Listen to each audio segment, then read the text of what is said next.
నమస్తే ప్రజలందరికీ welcome to MLR news Telugu. నేను మీ కొత్తూరు రమేష్. ముందుగా ప్రతి ఒక్కరు కూడా మన ఛానల్ని కింద ఉన్నటువంటి సబ్స్క్రైబ్ బటన్ని నొక్కి ప్రతి ఒక్క సోదరులు సబ్స్క్రైబ్ చేసుకోండి. ప్రజాస్వామ్యంలో మీడియా అంటే నాలుగవ స్తంభం అంటాం.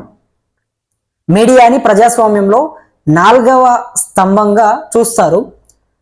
అయితే ఇప్పుడు మనము మాట్లాడుకోబోయేటటువంటి అనేక అంశాలు ఉన్నాయి, ఒకటి కాదు రెండు కాదు. దయచేసి ప్రతి ఒక్కరికి కూడా ఒక రిక్వెస్ట్ చేస్తా ఉన్నా, మీరు మొదట్లో కామెంట్స్ పెట్టకండి. దయచేసి వీడియో చూడండి, చూసిన తర్వాత కామెంట్స్ పెట్టే ప్రయత్నం చేయండి. ఎందుకంటే ఇక్కడికి వచ్చి ఇంత మాట్లాడుతూ ఉంటే, ఇంత కష్టపడి ప్రజల గురించి మాట్లాడుతూ ఉంటే అడ్డమైనటువంటి కామెంట్లు పెడితే బాధ అనిపిస్తూ ఉంది. కాబట్టి దయచేసి కాస్త చూసి కామెంట్స్ పెట్టండి. అయితే ఇక మనం గత కొంతకాలంగా ఒక వార్త చూస్తూ ఉన్నాం. నాకు తెలిసి 4-5 రోజులుగా ఒక వార్త చక్కర్లు కొడతా ఉంది. ఆ వార్త ఒక ఎమ్మెల్యేకు, ఒక మహిళకు సంబంధించి. ఫస్ట్ ఆఫ్ ఆల్ నేను దాన్ని వార్త అని మాత్రం చెప్పను, బట్ కొంతమంది మా మీడియా మిత్రులు చేసినటువంటి ఒక పనికి చెప్పాల్సి వస్తుంది. ఎందుకంటే ఇవాళ ఒక ఎమ్మెల్యే వేరే ఒక అమ్మాయితో, వేరే ఒక పర్సన్తో ఆయన రిలేషన్లో ఉన్నాడు, లేకపోతే రకరకాలుగా జరిగాయి అది అని చెప్పి వార్తలు ఇస్తూ ఉన్నారు, బ్రేకింగ్స్ అంటూ ఉన్నారు, లైవ్లు అంటూ ఉన్నారు, జూమ్స్ అంటూ ఉన్నారు, జూమ్ కాల్స్ అంటూ ఉన్నారు, ఏవేవో చూపెడతా ఉన్నారు. కానీ ఇవన్నీ కూడా ఇవాళ జనాలకు అవసరమైనటువంటి కంటెంట్ అంటే అసలే కాదు. జనాలకు ఏమైనా పనికి వస్తుందా అంటే అసలుకే రాదు. పోనీ విద్యార్థులకు ఏమైనా ఉపయోగపడుతుందా, విద్యార్థులకు ఏమైనా పనికి వస్తుందా అంటే అది కూడా లేదు. మీడియాని నేను ఇందాక చెప్పిన కదా, ప్రజాస్వామ్యంలో మీడియా అంటే నాలుగవ స్తంభంగా మనం చూస్తాం. ఒకటి, ప్రభుత్వాన్ని, అధికారంలో ఉన్నటువంటి ప్రభుత్వాన్ని ప్రశ్నించి సామాన్యుడికి న్యాయం చేయడం. రెండోది, ప్రజల పక్షంగా ఉండడం. మూడోది, సమాజాన్ని సరైనటువంటి దారిలో నడిపించడం. నాలుగోది, వార్తలని వార్తలుగా చూపెట్టడం. ఇవి చేయాలి న్యూస్ ఛానల్స్ పెట్టినటువంటి వాళ్ళు కానీ, లేకపోతే ఇంకా వేరే వాళ్ళు కానీ. కానీ ఇవాళ మనం ఇవన్నీ చేయకుండా న్యూస్ ఛానల్స్ అన్నింటినీ కూడా ఒక సీరియల్ ఛానల్స్గా మార్చేసి అందులో మొత్తం కూడా ఒక ఎంటర్టైన్మెంట్ కంటెంట్ లాంటిది పెట్టి న్యూస్ని కేవలం ఒక 20% చూపెట్టి మిగతా 80% అడ్డగోలు పంచాదులు తీసుకొని వచ్చి ప్రతిదీ కూడా చూపెడతా ఉంటే అసలు వాటిని న్యూస్ ఛానల్స్ అనాలనా లేకపోతే ఏం ఛానల్స్ అనాలనో మాకు అర్థం కావట్లేదు. నిజంగా సిగ్గుపడతా ఉన్నా నేను. అరే ఇవాళ రైతులు పంటలు పండక ఆత్మహత్యలు చేసుకుంటా ఉన్నారు, చనిపోతా ఉన్నారు. మొన్న ఏదైతే గత 10 రోజుల పాటు, మొన్న ఒక 10 రోజుల పాటు వర్షాలు పడ్డాయి కదా, చాలా బీభత్సంగా కురిసినాయి కదా. 10 రోజులు ఎడతెరిపి లేకుండా వానలు కురవడంతో పంటలు మొత్తం కూడా, చేతికి వచ్చేటటువంటి పంటలు మొత్తం కూడా నాశనం అయిపోయినాయి. వాళ్ళు పెట్టుకున్నటువంటి ఆశలు, వాళ్ళు పెట్టుకున్నటువంటి కోరికలంతా కూడా వాళ్ళ కళ్ళ ముంగలోనే నీటిలో కొట్టుకుపోయినాయి. వాళ్ళ శ్రమ మొత్తం కూడా ఆ వర్షం నీటికి వాగుల లోపల కొట్టుకొని వెళ్ళిపోయింది. అంటే పంటలు ఆ రకంగా మొత్తం కూడా మొన్న జరిగినటువంటి వర్షాలకు, అకాల వర్షాల కారణంగా ఎక్కడికక్కడ ఏ పంట చూసినా కూడా భూమికి నేలమట్టంగా పండింది. రైతులంతా కూడా ఆ గోసుని, ఆ గోడుని ఎవరితో చెప్పాలి, ఎక్కడ చెప్పాలి, వాళ్ళ సమస్యలకు ఒక పరిష్కారం దొరుకుతుందా లేదా అని చెప్పి వాళ్ళు ఇప్పటికీ ఆలోచించుకుంటా ఉన్నారు. చాలా మంది చనిపోయారు. ఇక ఏం చేయాలి, మాకేమి ఇక అప్పులు తెచ్చినాము, అప్పులు తెచ్చి భూములు మొత్తం కూడా సాపు చేసుకొని, దున్నుకొని, నాగన్లు వేసుకొని, కష్టం చేసుకొని, ఇత్తనాలు అన్ని తెచ్చి మంచిగా చేసుకుంటే తీరా చూస్తే చేతికి వచ్చే 4 రూపాయలు కూడా వాయే. మరి అప్పులో ఇంటికి మింటికి రావట్టే, అప్పులకు మిత్తి ఎట్లా కట్టాలని చెప్పి చచ్చిపోయారు చాలా మంది. మరి జనం ఇంత చచ్చిపోతూ ఉంటే, ఇంత చనిపోతూ ఉంటే వాళ్ళకు వాళ్ళే నిరాశపాలైపోయి, వాళ్ళకు వాళ్ళే ఒంటరిగా ఆలోచనలకు గురయ్యి, వాళ్ళకు న్యాయం జరగది అని చెప్పేసి వాళ్ళు ఆలోచించుకుంటా ఉంటే, వాళ్ళ కోసం ఎవరు కూడా మాట్లాడడానికి సిద్ధంగా లేరు అని చెప్పేసి వాళ్ళకు వాళ్ళు ఆలోచన చేసుకుంటే, మరి ఇక్కడ మీడియా ఏం చేస్తుంది? మీడియా ఏం చేయాలి? ప్రజాస్వామ్యంలో ఇవాళ ఇంతమందికి అన్యాయం జరుగుతూ ఉంటే, రైతులంతా కూడా చనిపోతూ ఉంటే, రైతులకు పంట నష్టాలు జరుగుతూ ఉంటే, వాళ్ళ పంటలు మొత్తం కూడా కొట్టుకపోతూ ఉంటే, వాళ్ళు తీవ్రమైనటువంటి అప్పుల పాలవుతూ ఉంటే, మరి మీడియా ఏం చేస్తూ ఉంది? మీడియా ఎందుకు మాట్లాడట్లేదు? ఇక్కడ రైతులు ఇంత ఇబ్బందులు పడుతూ ఉంటే మీరు తీసుకొని వచ్చి ఆ ఎమ్మెల్యేది వాళ్ళది అంత అవసరమా? ఏంది దానివల్ల ఒరిగేదేంది, జరిగేదేంది? అది ప్రజలకు అవసరమా అసలు కంటెంట్? సరే పోనీ మాట్లాడిరు, అది కూడా ఒక వార్త కావచ్చు, పోనీ అనుకుందాం.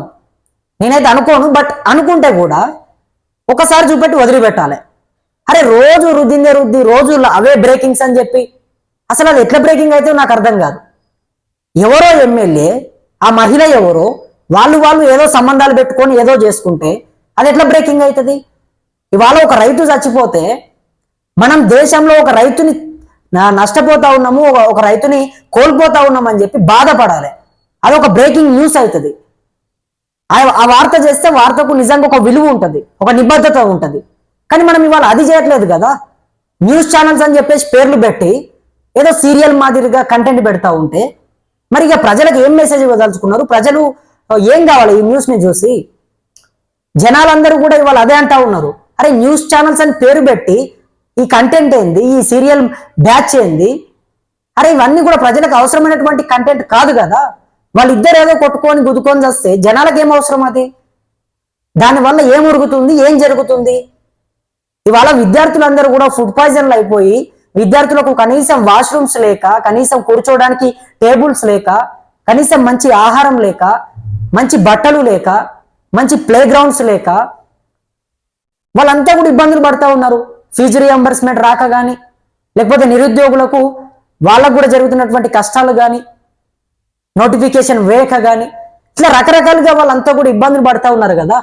విద్యార్థులు, రైతులు, ఉద్యోగులు జీతాలు రాక, ఇట్లా రకరకాలుగా. అవుట్సోర్సింగ్ ఉద్యోగులు అయితే జీతాలు రాక మొరబెట్టుకుంటా ఉన్నారు 5-6 నెలలుగా. మరి ఏం చేస్తున్నాయి న్యూస్ ఛానల్స్? మనం ఇవాళ ప్రజల గురించి కదా మాట్లాడాల్సింది. వార్త అంటే ఏంది అసలు ఒకసారి సమాధానం చెప్పండి. మీడియా యాజమాన్యానికి అందరు కూడా నేను అడుగుతా ఉన్నా, అసలు వార్తలు అంటే ఏంది? మనం ఏం చూపెట్టాలి, ఎట్లా ప్రజెంట్ చేయాలి? న్యూస్ని న్యూస్ మాదిరిగా ప్రజెంట్ చేయండి. అడ్డగోలుగా ఏదో తీసుకొని వచ్చి వాటిని చూపెడితే వాటినే భజన చేసి వాటినే టీఆర్పీ రేటింగ్ కోసము పదే పదే పదే పదే బ్రేకింగ్ అని చెప్పి దయచేసి చెప్పకండి. సిగ్గు అనిపిస్తా ఉంది. అరే ఏంది గవ్య జనాలకు కావాల్సింది? జనాలకు కావాల్సింది ఏంది? వాళ్ళకు ఉన్నటువంటి సమస్యలు తీరాలి, వాళ్ళకు జరుగుతున్నటువంటి నష్టాలకు ఒక పులి స్టాప్ పెట్టాలి. మనం ప్రజలందరి గొంతై మనం మాట్లాడాలి, ప్రజల పక్షంగా మనం మాట్లాడాలి. కానీ వాళ్ళ ప్రజల పక్షంగా మాట్లాడకుండా, ప్రజల కష్టాల గురించి మాట్లాడకుండా, ప్రజల గొంతుగా మాట్లాడకుండా ఇష్టం వచ్చినట్టు పెడితే ఎట్లా కంటెంట్? ఏంది సీరియల్ ఛానల్సా ఇవి? ఎంటర్టైన్మెంట్ ఛానల్సా? We're running news channels. Please దయచేసి ఆలోచన చేసుకోండి. ఎందుకంటే ఇవాళ చాలా మంది కూడా, నేను వీడియో చూసినటువంటి మిత్రులకు కూడా ఒకటే చెప్పదలుచుకున్నా, మీరు మొదటగా ఆ కంటెంట్ ని చూడడం బంద్ చేయండి. వాళ్ళు ఏదో ఒక పోకిరి లేకిరి కంటెంట్లు తీసుకొని వచ్చి చూపెట్టి బ్రేకింగ్స్ బ్రేకింగ్స్ బ్రేకింగ్స్ అని చెప్పేసి ఓ అరుస్తా ఉంటే, ఓ గొంతు చింపుకుంటా మీరు చూడకండి, మీరు పట్టించుకోకండి. అటువంటి ఛానళ్ళని దయచేసి ఎంకరేజ్ చేయకండి. మీరు అటువంటి ఛానల్స్ని చూడబట్టి, మీరు ఎంకరేజ్ చేయబట్టి వాళ్ళు ఈ రకంగా తయారవుతూ ఉన్నారు. అరే జనాలకు కావాల్సింది ఏంది, మనం చూపెడుతుంది ఏంది? ఇవాళ జనాలు ఇంత ఇబ్బందులు పడతా ఉంటే, రైతులంతా కూడా పంట నష్టాలు జరిగి వాళ్ళు ఇబ్బంది పడతా ఉంటే, విద్యార్థులకు కనీసం తరగతి గదులు లేక వాళ్ళు ఇబ్బందులు పడతా ఉంటే, అరే ఇన్ని సమస్యలు ఉన్నాయి కదా. మీరు గ్రామాల దగ్గరికి వెళ్ళండి, గ్రామ పంచాయతీల దగ్గరికి వెళ్ళండి. మీడియా వాళ్ళందరూ కూడా, మా మీడియా మిత్రులందరూ కూడా వెళ్ళండి. ఒకసారి గ్రామ పంచాయతీలు చూడండి, రోడ్డులు ఎట్లా ఉన్నాయి, మరుగుదొడ్లు ఎట్లా ఉన్నాయి, తర్వాత మోరీలు ఎట్లా ఉన్నాయి, వీధి లైట్లు ఎట్లా ఉన్నాయి, పాఠశాలలు ఎట్లా ఉన్నాయి, ఆసుపత్రులు ఎట్లా ఉన్నాయి. ఇవాళ ఆసుపత్రుల గురించి మాట్లాడుకుంటే, ప్రతి గవర్నమెంట్ హాస్పిటల్స్ లో కూడా కనీసం ఒక మంచినీళ్ళు తాగదామంటే మంచినీళ్ళు లేక, కనీసం అక్కడ ఒక వాష్రూమ్స్ చక్కగా లేక, ఆసుపత్రిలో అనేకమైనటువంటి నిర్లక్ష్యము. డాక్టర్స్ ఉండరు, డాక్టర్స్ ఉంటే నర్సులు ఉండరు, నర్సులు ఉంటే డాక్టర్స్ ఉండరు. ఇట్లా రకరకాలుగా జరుగుతున్నాయి కదా. గవర్నమెంట్ వైఫల్యాలు ఏంటి? గవర్నమెంట్ ఏం చేస్తుంది? గవర్నమెంట్ ఎటువంటి పనులు చేయాలి, ఏం చేస్తుంది? ప్రభుత్వం ఇచ్చినటువంటి హామీలు ఎంతవరకు అమలవుతా ఉన్నాయి? ప్రజలు నిజంగా ప్రభుత్వం పైన ఎటువంటి దాంతో ఉన్నారు? ప్రజల ఒపీనియన్ ఏంటి ప్రజల అని చెప్పేసి ఇది కదా మనం మాట్లాడాల్సింది. మరి మనం ఇది మాట్లాడకుండా, ఇది చెప్పకుండా పదే పదే వాళ్ళు ఇది చేసుకున్నారు, వాళ్ళు కొట్టుకున్నారు అంటే దానివల్ల ప్రయోజనం ఏంది? నేను అన్ని ఛానల్స్ అనట్లేదు, కొన్ని ఛానళ్ళు ఉన్నాయి, కొన్ని ఛానళ్ళు నిజంగానే న్యూస్ ప్రజెంట్ చేస్తూ ఉన్నారు. కానీ మరి మిగతా ఛానళ్ళ పరిస్థితి ఏంది? కొన్ని ఛానళ్ళకే న్యూస్ని పరిమితం చేద్దామా? మరి మిగతా మన ఛానల్స్ అన్ని కూడా టీఆర్పీ కోసం ఇదే డప్పు కొట్టుకుంటా ఉందామా? జనాలకు ఇవాళ న్యూస్ అంటే ఒక నమ్మకం కావాలి, ప్రజలందరూ కూడా మనల్ని నమ్మాలి. ప్రజలు మనం నమ్మినప్పుడే మనకు కూడా ఒక విలువ ఉంటుంది. అది మనం కాపాడుకోవాలి. అరే మనం న్యూస్ ఛానల్స్ రన్ చేస్తా ఉన్నాము, న్యూస్ ఛానల్స్లో కంటెంట్ ఎట్లా పెట్టాలి, వార్తను ఎట్లా ప్రజెంట్ చేయాలి, అరే ఇంకిత జ్ఞానం ఉండాలి కదా. ఏ కంటెంట్ పెడతా ఉన్నాము, ఏం పెడతా ఉన్నాము అనేది ఒకసారి ముందు చూసుకోండి. పెట్టేటప్పుడే ఒకసారి రీచెక్ చేసుకోండి. ఎవరో కొట్టుకుంటే, ఎవరో తిట్టుకుంటే, వాళ్ళు ఏదో చేసుకుంటే దానివల్ల ఒరిగేది ఏందండి? దానివల్ల జనాలకు ఉపయోగం ఏంది? దానివల్ల సమస్యలు ఏం పరిష్కారం అవుతున్నాయి నాకు చెప్పండి. దానివల్ల ఏ ఉద్యోగులకు జీతాలు పడుతున్నాయి, ఏ రైతులకు పంట నష్ట పరిహారం వస్తుంది, ఏ విద్యార్థులకు కనీసం ఫుడ్ పాయిజన్ లేకుండా మంచి ఆహారం తింటున్నారు, ఇట్లా ఏమైనా జరుగుతూ ఉన్నాయా? అరే ఇన్ని సమస్యలు జరుగుతూ ఉంటే, ఇన్ని ఇబ్బందులు మన రాష్ట్రంలో ఉంటే, ఆరోగ్య వ్యవస్థ మొత్తం కూడా దిక్కుమాలిపోయి వాళ్ళని పట్టించుకోక ఆసుపత్రుల పాలైపోయి అందులోనే చనిపోతే, మరి ఇవన్నీ గాలికి వదిలేసి ఈ సీరియల్ బ్యాచ్ని పట్టుకొని, సీరియల్ బాపతిని పట్టుకొని లైవ్స్ అంట, జూమ్ కాల్స్ అంట, జూమ్ మీటింగ్స్ అంట, ఏంది ఈ రచ్చేంది, ఈ పంచాదేంది? దయచేసి ఆలోచన చేసుకోండి. మీడియా సోదరులందరికీ కూడా చెప్తా ఉన్నా, కొంతమంది పొరపాట్లు చేస్తా ఉన్నారు. ఆ కొంతమంది దయచేసి మనం ఏం చేయాలి, ఎటువంటి వార్తలను చెప్పాలనేది గుర్తుపెట్టుకోండి. అరే అది కాకుండా ఏదో తీసుకొని వచ్చి దాన్ని బ్రేకింగ్స్ అని చెప్పేసి, లైవ్స్ అని చెప్పేసి అస్తమానం దాన్నే చూపెట్టి, మీడియాకు ఒక మంచి పవర్ ఉంటుంది, దాన్ని యూజ్ చేసుకోవాలి. మనం సరైనటువంటి రీతిలో యూజ్ చేసుకుంటేనే మనకు కూడా ఒక గౌరవం అనేది ఉంటుంది. అంతేగాని దాన్ని ఇష్టం వచ్చినట్టు ఏదో ఎంటర్టైన్మెంట్ ఛానల్ లెక్క మార్చేసి, సీరియల్ ఛానల్ లెక్క మార్చేసి, ఎవరియో పంచాయతీలు తీసుకొని వచ్చి దాన్ని చూపెడితే ఎట్లా? దానివల్ల ఎవరికి ప్రయోజనం? ఒక్కసారి నాకు సమాధానం చెప్పండి. దానివల్ల ఎవరికి మేలు జరుగుతుంది? పోనీ ఎవరికైనా ఒక బుక్క బో దొరుకుతుందా చెప్పండి? ఏమీ లేదు. అసలు పనికి రాని వార్తలు, ప్రజలకు ఉపయోగపడేటటువంటి వార్తలు కానే కాదు.